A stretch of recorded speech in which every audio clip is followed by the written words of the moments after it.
৭৬ বছরের লড়াই সংগ্রাম, আত্মত্যাগ এবং অর্জন পেরিয়ে বাংলাদেশ ছাত্রলীগকে এবারের প্রতিষ্ঠাবার্ষিকী পালন করতে হচ্ছে ভিন্ন এক বাস্তবতায়। মৃত্যুর মিছিলে যোগ হয়েছে অনেক কর্মীর নাম, কারাগারে রয়েছে হাজারো নেতাকর্মী। বাংলাদেশ ছাত্রলীগের লাখ লাখ নেতাকর্মী শিক্ষার মতো মৌলিক মানবাধিকার থেকে বঞ্চিত। সার্টিফিকেট বাতিল হচ্ছে, ছাত্রত্ব বাতিল হচ্ছে, বিভিন্ন ধরনের বেআইনি শাস্তির মুখোমুখি হতে হচ্ছে ছাত্রলীগের কর্মীদের। পরীক্ষা দিতে গিয়ে যেতে হচ্ছে কারাগারে, বাবার জানাজায় যাওয়ার সুযোগ হচ্ছে না, মা মৃত্যুর কোলে ঢলে পড়ছে জায়নামাজেই, জয় বাংলা বলার অপরাধে বিসর্জন দিতে হচ্ছে জীবন। ফ্যাসিস্ট শোষকের জুলুম, নির্যাতন, নিষ্পেষণে প্রত্যেকটি মুহূর্ত কাটাতে হচ্ছে আতঙ্কে। ঠিক এই মুহূর্তে দাঁড়িয়ে বাংলাদেশ ছাত্রলীগের নেতাকর্মীদের পাশে থাকার, সহযোগিতা করার সুযোগ এবং সক্ষমতা সবসময় আমাদের হচ্ছে না। অনেকের খোঁজ খবরও আমরা রাখতে পারছি না। বাংলাদেশ ছাত্রলীগের কর্মীদের অনেকের মাঝেও অভিমান রয়েছে। বাংলাদেশ ছাত্রলীগের কর্মী হিসেবে, সহযোদ্ধা হিসেবে আমি সবার কাছেই আন্তরিকভাবে ক্ষমা প্রার্থনা করছি। প্রতিকূল এই পরিস্থিতির মুখেও বাংলাদেশ ছাত্রলীগের নেতাকর্মীদের সাথে সহযোগিতামূলক সম্পর্ক বজায় রেখেছে সাধারণ শিক্ষার্থীরা। তাদের প্রিয় বন্ধু বা সহপাঠীর ক্লাস করার অধিকার, আবাসিক হলে থাকার অধিকার, পরীক্ষা দেওয়ার অধিকার, গণতান্ত্রিক অধিকারের ব্যাপারে সোচ্চার থেকেছে ছাত্র সমাজ।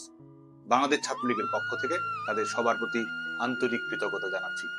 বাংলাদেশ ছাত্রলীগ একই সাথে যেমন অর্জনের কারিগর, ইতিহাসের নির্ধারক, শিক্ষার্থীদের বিশ্বস্ততার প্রিয় নাম, একই সঙ্গে এটি নির্দ্বিধায় আমি স্বীকার করি যে চলার পথে আমাদেরও ভুল ত্রুটি রয়েছে, সীমাবদ্ধতা রয়েছে। আমরা প্রতিজ্ঞা করছি অতীতের ভুল ত্রুটি, সীমাবদ্ধতা অতিক্রম এবং সংশোধন করেই বাংলাদেশ ছাত্রলীগ আগামীতে তারুণ্যের স্বপ্ন পূরণের জন্য, শিক্ষার অধিকারের জন্য, মৌলিক মানবাধিকারের জন্য, গণতন্ত্রের জন্য লড়াই অব্যাহত রাখবে। কোটা সংস্কার আন্দোলনে বাংলাদেশ ছাত্রলীগ দায়িত্বশীল ভূমিকা পালন করার চেষ্টা করেছে। আমি জানি শিক্ষার্থীদের অনেকের মনে প্রশ্ন রয়েছে, দ্বিধা রয়েছে, সংশয় রয়েছে। একটি ছাত্র সংগঠন হিসেবে বাংলাদেশ ছাত্রলীগ শিক্ষার্থীদের প্রত্যাশার প্রতিনিধিত্ব করার চেষ্টা করেছে। কোটা সংস্কারের দাবিতে আমরা মিছিল করেছি, সমাবেশ করেছি, প্রেস কনফারেন্সে আমাদের বক্তব্য তুলে ধরেছি। শুধু তাই নয়, কোটা সমস্যার একটি যৌক্তিক, অন্তর্ভুক্তিমূলক, আধুনিক এবং টেকসই সমাধান করার জন্য আমরা ডোর টু ডোর ক্যাম্পেইন চালু করা, বিশেষজ্ঞদের মতামত সংগ্রহ করা এবং শিক্ষার্থীরা কোটা সংস্কার নিয়ে কি ভাবছে সেই প্রত্যাশাগুলোর রূপায়ণ ঘটানোর চেষ্টা করেছি। শুধু তাই নয়, সংশ্লিষ্ট সকল মন্ত্রণালয়, অ্যাটর্নি জেনারেল অফিস, আইনি পদক্ষেপ প্রত্যেকটি ক্ষেত্রেই বাংলাদেশ ছাত্রলীগ সম্পৃক্ত থেকেছে, যাতে করে শিক্ষার্থীদের সমস্যার একটি যুগোপযোগী, আধুনিক এবং স্মার্ট সমাধান তৈরি করা সম্ভব হয়। এবং সেই পরিপ্রেক্ষিতেই বাংলাদেশ ছাত্রলীগের আন্দোলনের ধারাবাহিকতা, সরকারের কাছে ছাত্র সমাজের বক্তব্য তুলে ধরা এবং আইনি পদক্ষেপের মাধ্যমে এই সমস্যার সমাধানের একটি যৌক্তিক পথ উন্মুক্ত হয়েছিল হাইকোর্টের রায়ের উপরে স্টে অর্ডার প্রদান করার মাধ্যমে। বাংলাদেশের ছাত্র সমাজ, সিভিল সোসাইটি এবং সাংবাদিক বন্ধুদেরকে আমি মনে করিয়ে দিতে চাই, 11 জুলাই 2024 থেকেই বাংলাদেশে কোনো কোটা কার্যকর ছিল না, কিন্তু অপশক্তির উদ্দেশ্য ছিল ভিন্ন। শিক্ষার্থীদের লাশের বিনিময়ে ক্ষমতার জবরদখল করাই ছিল তাদের মূল লক্ষ্য। এ লক্ষ্যেই তারা পরিকল্পিত সন্ত্রাস ঘটিয়েছে, শিক্ষার্থীদের অভ্যন্তরে প্রবেশ করে তাদের বুকে গুলি চালিয়েছে এবং পরিকল্পিতভাবে তার দায় সরকারের উপর চাপিয়ে দেওয়ার চেষ্টা করেছে। অথচ দুর্ভাগ্যের বিষয়, ঘাতকেরাই আজকে ক্ষমতা কুক্ষিগত করে বসে আছে। শেখ হাসিনা সরকার এই হত্যাকাণ্ডগুলোর বিচার সম্পন্ন করার জন্য স্বাধীন বিচার বিভাগের তদন্ত কমিটি গঠন করেছিল, জাতিসংঘকে তদন্ত করার আহ্বান জানিয়েছিল। অথচ আজ ক্ষমতায় আছে তারা যাদের হাতে রক্তের দাগ লেগে রয়েছে। আজকে এই ফ্যাসিস্ট খুনি সরকার খুনিদেরকে ইনডেমনিটি প্রদান করেছে। শুধুমাত্র পলিটিক্যাল গ্রুপ হিসেবে আওয়ামী লীগ, ছাত্রলীগের নেতাকর্মীরা, আইন শৃঙ্খলা রক্ষাকারী বাহিনীর সদস্যরা, ধর্মীয় পরিচয়ের কারণে ভিন্ন ধর্মাবলম্বী মানুষেরা নির্মম হত্যাকাণ্ডের শিকার হয়েছে তাদের কাছেই যারা আজকে ক্ষমতার ছড়ি করাচ্ছে। ৭৭তম প্রতিষ্ঠা বার্ষিকীতে আমাদের প্রত্যয় ফ্যাসিস্ট ইউনূসের রিসেট বাটন দুমড়ে মুচড়ে দিয়ে ডেমোক্রেসি রিস্টোর করার। আমাদের প্রত্যয় বঙ্গবন্ধু কন্যা দেশরত্ন শেখ হাসিনার সাহসী এবং সাফল্যময় প্রত্যাবর্তন নিশ্চিত করার মাধ্যমে জনগণকে বিজয়ী করার। আমাদের প্রত্যয় জাতির পিতা বঙ্গবন্ধু শেখ মুজিবুর রহমান 1971 সালের 7ই মার্চে যেটি বলেছিলেন, জনগণের নির্বাচিত প্রতিনিধিদের কাছে ক্ষমতা হস্তান্তর করতে হবে। এটির মাধ্যমে এই অনির্বাচিত, অবৈধ, বেআইনি, অসাংবিধানিক স্বৈর শাসকের পরাজয় নিশ্চিত করা। বিদ্যমান বাস্তবতা এবং লড়াই বিবেচনায় রেখেই বাংলাদেশ ছাত্রলীগ এবারে তাদের প্রতিষ্ঠাবার্ষিকীর কর্মসূচি ঢেলে সাজিয়েছে। বাংলাদেশের সকল সাধারণ শিক্ষার্থী এবং বাংলাদেশ ছাত্রলীগের সর্বস্তরের নেতাকর্মীদের প্রতি আহ্বান থাকবে এই কর্মসূচিগুলো জোরালোভাবে পালন করার। ধানমন্ডি 32 নাম্বার এবং টুঙ্গিপাড়ায় জাতির পিতার সমাধিতে তো অবশ্যই, একই সঙ্গে আমরা যে যেখানে যে অবস্থায় আছি সেখান থেকে জাতির পিতা বঙ্গবন্ধু শেখ মুজিবুর রহমানের স্মৃতির প্রতি শ্রদ্ধাঞ্জলি নিবেদন করব।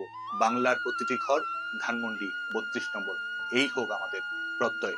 একই সাথে শিশু এবং শিক্ষার্থীদের সাথে নিয়ে প্রতিষ্ঠাবার্ষিকী উদযাপন করা, শীতের কারণে কষ্টের মধ্যে থাকা মানুষের মাঝে শীত বস্ত্র বিতরণ করা, দ্রব্যমূল্যের ঊর্ধ্বগতিজনিত বাস্তবতার কারণে কষ্টের মধ্যে থাকা মানুষের মাঝে দেশরত্ন শেখ হাসিনার পক্ষ থেকে খাদ্যদ্রব্য উপহার পৌঁছে দেওয়ার কর্মসূচি বাস্তবায়ন করার চেষ্টা থাকবে আমাদের। একই সাথে গণতন্ত্র, মৌলিক মানবাধিকার প্রতিষ্ঠা এবং বাস্তবায়ন করার জন্য বাংলার জনগণের অর্থনৈতিক মুক্তি, জনগণের জীবন নিরাপত্তা, স্বস্তি এবং সমৃদ্ধির জন্য দেশরত্ন শেখ হাসিনার প্রতি বাংলাদেশের তরুণ প্রজন্মের কমিটমেন্টের বহিঃপ্রকাশ হিসেবে শেখ হাসিনা আসবে, বাংলাদেশ আসবে শীর্ষক মিছিল এবং র্যালি বাংলাদেশের প্রত্যেকটি গ্রামে, গঞ্জে, বন্দরে, মফস্বলে, শিক্ষা প্রতিষ্ঠানে করার জন্য আমি সবাইকে আহ্বান জানাচ্ছি। আমরা যেমন বাংলাদেশের প্রত্যেকটি দেয়ালে ইতিমধ্যেই লিখে দিয়েছি জয় বাংলা, আমরা এবার প্রতিটি দেয়ালে অঙ্কনে, গ্রাফিতিতে লিখে দিব শেখ হাসিনাতেই আস্থা। আমরা বাংলাদেশ ছাত্রলীগের প্রত্যেকটি সাংগঠনিক ইউনিটকে জেলা, উপজেলা, মহানগর, বিশ্ববিদ্যালয় এবং প্রত্যেকটি শিক্ষা প্রতিষ্ঠানকে অনলাইনে, অফলাইনে, যেখানে যে অবস্থায় যেভাবে সম্ভব আলোচনা সভা এবং বর্ধিত সভা করার জন্য আহ্বান জানাচ্ছি। একই সঙ্গে শিক্ষার অধিকার থেকে বঞ্চিত, নির্যাতনের শিকার ছাত্রলীগের নেতাকর্মীদেরকে আমাদের সংগ্রাম চলবে শীর্ষক ছাত্র সমাবেশ করার জন্য আহ্বান জানাচ্ছি। একই সাথে আমরা শিক্ষার্থী, বন্ধু, সহপাঠী, পরিবার, স্বজনদের বই উপহার দেব। নির্যাতিত কারাবন্দী নেতাকর্মীদের পরিবারের সঙ্গে আমরা সৌজন্য সাক্ষাৎ করব। বাংলাদেশ ছাত্রলীগের সকল স্তরের নেতাকর্মীর প্রতি আহ্বান থাকবে আপনারা ভিডিও বার্তার মাধ্যমে ছাত্রলীগের নেতাকর্মীদের প্রতি শুভেচ্ছা প্রদান করা এবং শিক্ষার্থীদের প্রতি আহ্বান জানানো। আমরা প্রত্যেকটি সাংগঠনিক ইউনিটে দাবায় রাখতে পারবা না শীর্ষক নানা ধরনের কর্মসূচি গ্রহণ করব। প্রিয় বাংলাদেশ ছাত্রলীগ, বাংলাদেশে আজ মুক্তিযুদ্ধ নির্বাসনে গণতন্ত্র অবরুদ্ধ, মৌলিক অধিকার বিপন্ন। গণতন্ত্র প্রতিষ্ঠার জন্য, মৌলিক মানবাধিকার বাস্তবায়ন করার জন্য, জাতির পিতা বঙ্গবন্ধু শেখ মুজিবুর রহমানের আদর্শ এবং সংগ্রাম বাস্তবায়ন করার জন্য, আমাদের প্রিয় নেত্রী, বাঙালি জাতির আশা এবং আকাঙ্ক্ষার প্রিয় ঠিকানা, ভরসা এবং সমৃদ্ধির প্রিয় নাম দেশরত্ন শেখ হাসিনার জন্য আমাদের সংগ্রাম আমরা অব্যাহত রাখবো। প্রত্যেক মুহূর্তেই আমাদের আন্দোলন আরো জোরালো হবে। ফ্যাসিস্ট ইউনূসের আয়ু ফুরিয়ে আসছে, আমরা লড়বো, আমরা মরবো এবং আমরাই বিজয়ী হব। জয় বাংলা, জয় বঙ্গবন্ধু।